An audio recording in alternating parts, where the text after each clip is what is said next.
In the corridors of the monolithic corporate building, I, Jason, a newly appointed night shift guard, begin my solitary patrol.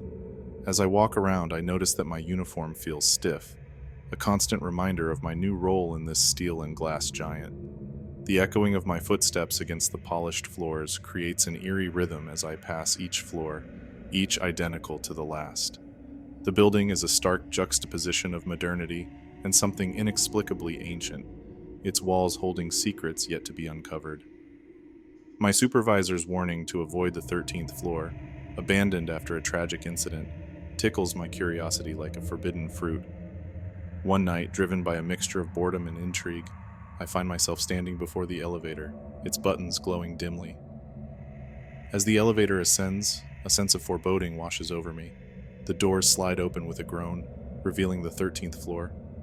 It's a frozen tableau of a bygone era, desks cluttered with yellowed papers and family photos covered in dust. The air feels thick, laden with the weight of unspoken stories. As I step into the forgotten office, I hear the faint, static-laden ring of a telephone. My heart races as I follow the sound, finding an old rotary phone on a deserted desk. Picking it up, I hear whispers, but the line has been dead for years. The room feels colder, the shadows deeper. I'm engulfed by an overwhelming sensation of being watched, the hairs on my neck standing in silent alarm. The silence is shattered by the clacking of a typewriter from a darkened corner. A chill runs down my spine as I approach it. The keys move on their own, spelling out "Help us." I feel a cold breath on my neck and whirl around, but there's nothing there. Fear grips me. The office no longer just a relic, but a living, breathing entity of its past. The following nights are plagued with unnerving incidents. I'm drawn to the 13th floor like a moth to flame, each visit revealing more of its haunting mysteries. One night, while exploring an executive's office, I find a diary. Its pages narrate the story of Emily, a young employee who vanished mysteriously. Her words are filled with fear and paranoia, speaking of shadows that whispered her name and an oppressive feeling of being trapped. I start to see fleeting figures in my peripheral vision, shadows darting between the desks. The air is often punctuated by the sound of muffled sobs, the source always just out of reach. The building during the day seems a stark contrast to the horrors of the night. My colleagues speak of the 13th floor in hushed tones, their faces pale when I mention my nocturnal explorations. One night, as I'm reading Emily's diary under the beam of my flashlight, the room temperature drops suddenly. I see my breath fog in the air, and the fluorescent lights flicker erratically. A woman's voice, clear and close, whispers, "Leave while you still can." I'm frozen in fear, the diary slipping from my numb fingers. I sense a presence behind me, a weight of sorrow so profound it feels like drowning. Ignoring the warning, I continue my exploration, driven by a need to uncover the truth. I discover an old news clipping about a series of unexplained disappearances on this very floor, all linked to a rumored cult within the company. The pieces of the puzzle start to fit together, but with each revelation, the occurrences intensify, as if awakening something long dormant. The building's history unravels like a dark tapestry, each thread leading me closer to an unspeakable truth. The 13th floor was not just an office, it was the site of sinister rituals, the employees' unwitting participants in something beyond their understanding. The realization hits me hard, a palpable dread settling in my bones. One fateful night, as I investigate the main conference room, I find a hidden door leading to a small candlelit chamber. The walls are adorned with cryptic symbols, and in the center lies a circle of stones. It's an altar, and it feels alive, pulsating with a malevolent energy. I hear whispers, dozens of voices overlapping, begging for release, for vengeance. As I stand in the heart of the nightmare, the building shakes violently. The air is filled with screams, both distant and painfully close. The shadows coalesce into forms, twisted visages of those lost, their eyes hollow with despair. They surround me, their icy fingers grazing my skin, their voices a cacophony of anguish. I realize in horror that they are trapped here, bound to the very fabric of this cursed floor. In a desperate bid for freedom, I break the circle of stones. A deafening roar fills the room, the building quaking as if in the throes of an earthquake. The shadows dissipate like smoke, their whispers fading into silence. I collapse, the weight of the ordeal crushing me. As dawn breaks, I find myself lying on the 13th floor, the office now just an empty shell. The spirits are gone, released from their eternal prison, but the scars they've left behind in the building and in my soul will never fade. The whispers of the 13th floor have ceased, but their echoes will haunt me forever. My first night as a guard at the old psychiatric hospital, now a historical monument, carries a sense of eerie tranquility.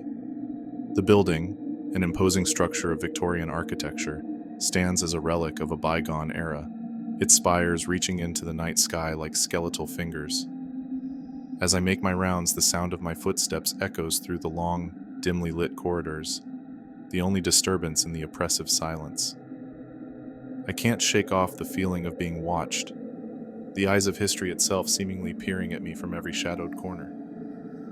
The strange occurrences begin subtly. At first, it's just odd noises, the creaking of old wood, the distant sound of something scraping against the floor.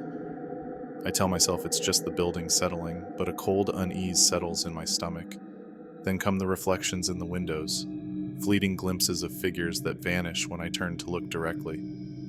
The faces are distorted, twisted in silent screams, leaving me questioning my sanity. One night I find a door locked from the inside, a room that should have been empty and forgotten. As I peer through the keyhole, a sense of dread washes over me. There's a chill in the air, a whisper of something unnatural. The next day, I find old records of the patients who once inhabited these walls. One name stands out, Sarah, a patient who mysteriously disappeared without a trace. Her file sends shivers down my spine, her wide, haunted eyes staring back at me from a black and white photograph. Each night, the phenomena grow more intense, more personal. I hear whispers in the dark, calling my name with a mournful desperation. The hospital's dark past seems to seep from the very walls, enveloping me in a history of pain and madness.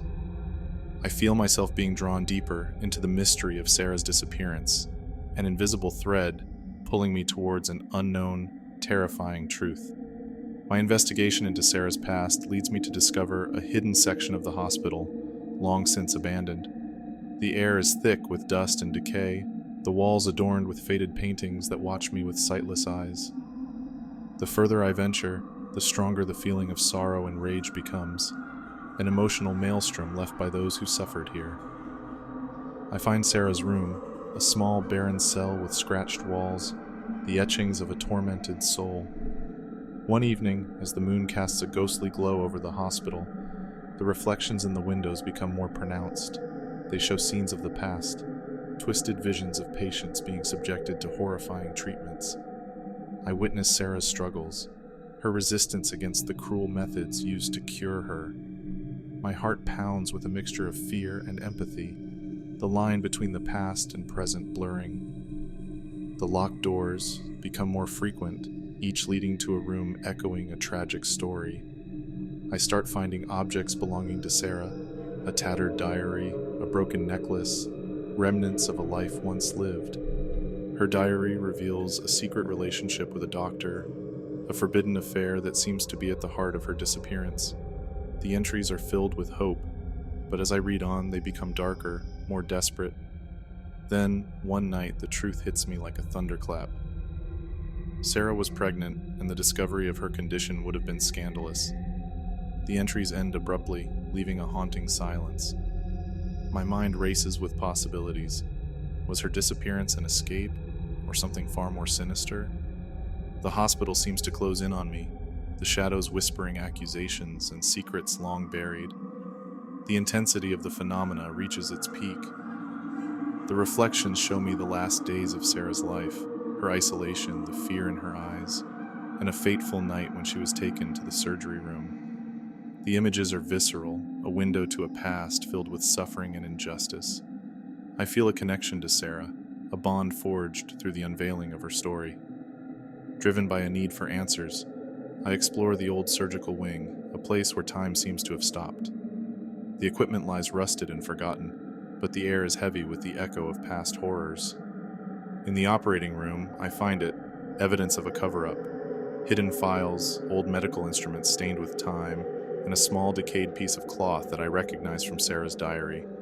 The revelation is shocking and heartbreaking. Sarah's child was taken from her, and she was silenced to protect the reputation of the hospital and its staff. The truth of her fate is unclear, but the agony and injustice she endured are palpable in every corner of this forsaken place. The hospital's facade of historical grandeur crumbles, revealing a legacy of pain and secrets. On my final night, the spirits of the past seem to converge around me. I feel Sarah's presence, her sorrow intermingling with a plea for her story to be told. As dawn approaches, the shadows recede, and the building returns to its silent vigil. I leave the hospital carrying the weight of its hidden truths. Sarah's story and the stories of countless others lost in the shadows of history will no longer be forgotten echoes. They will be heard, a chilling testament to the darker chapters of our past.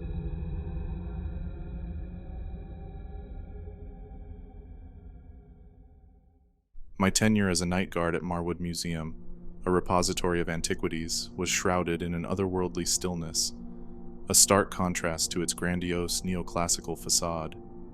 Within its walls, I trod under the watchful gaze of history, each artifact a silent sentinel of the past.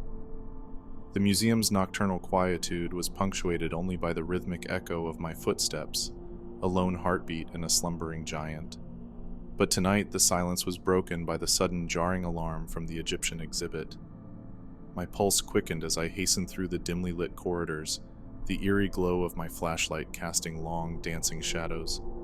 The exhibit, an enclave of ancient sarcophagi and relics, was undisturbed, yet an inexplicable chill lingered in the air, as if disturbed from a long sleep. The night unfurled with a series of alarms, each leading me to different exhibits: the medieval armory, the Renaissance gallery, the war memorials. Each time I found nothing amiss, yet the air grew denser, charged with an unseen energy. Shadows flickered in my peripheral vision, and the soft, indistinct whispers followed me, as if the very souls of the past were stirring, restless. Digging through the museum's archives, a chilling pattern emerged. Many artifacts were entwined with unsolved crimes: a blood-stained dagger, a locket from a Victorian mystery, diaries of fallen soldiers. The realization dawned on me. These were not mere objects, but vessels of unresolved spirits, yearning for their stories to be heard, their deaths avenged. Each night the museum transformed into a spectral realm, where the veil between now and then thinned. The whispers grew into distinct voices, guiding me to their linked artifacts, imploring me to listen. I documented each encounter, each ethereal confession, in a desperate attempt to piece together the fragmented echoes of the past. In the Victorian section, a woman's voice, tinged with sorrow, emerged from the locket. She spoke of a love entangled in betrayal, revealing the identity of her killer, a name revered in history. The revelation was like a cold wave, reshaping my understanding of the past. The medieval armory resonated with the clanking of spectral armor. One suit in particular emanated a palpable rage, narrating a tale of brotherly betrayal and a stolen crown. The more secrets I uncovered, the more the museum's atmosphere thickened with urgency and desperation. The artifacts became conduits for the spirits, each night their presence growing stronger. But as the truths unraveled, so did the shadows grow darker, the whispers more ominous, hinting that the path to unveiling these histories was fraught with peril beyond my comprehension. The museum, now a crucible of the past's anguish, became unbearably heavy with the soul's collective despair. The spectral scenes played out before me with increasing clarity, immersing me in the final tragic moments of these restless spirits. The burden of their stories pressed upon me, a relentless tide of sorrow and injustice. Then, during one harrowing night, the museum plunged into darkness, the veil between the living and the dead tearing asunder. Shadowy figures emerged, garbed in the vestments of their eras, their faces etched with the pain of their unjust ends. They encircled me, a maelstrom of spectral energy, each touch a searing brand of their untold suffering. Among them appeared a new apparition, the museum's early curator. his ethereal form clutching damning documents. He revealed the museum's darkest legacy, a foundation built upon silenced crimes, its artifacts amassed with blatant disregard for the souls they affected. As the spirit's fervor reached its zenith, a tempest of ethereal forces engulfed me. Their agony, their rage, their unquenched thirst for recognition coursed through me, a torrent threatening to obliterate my very essence. In that moment of reckoning, as I acknowledged their truths, the museum itself seemed to shudder, the walls groaning under the weight of its concealed sins. Dawn never came for me. The museum remained a crypt of shadows, the whispers a relentless dirge.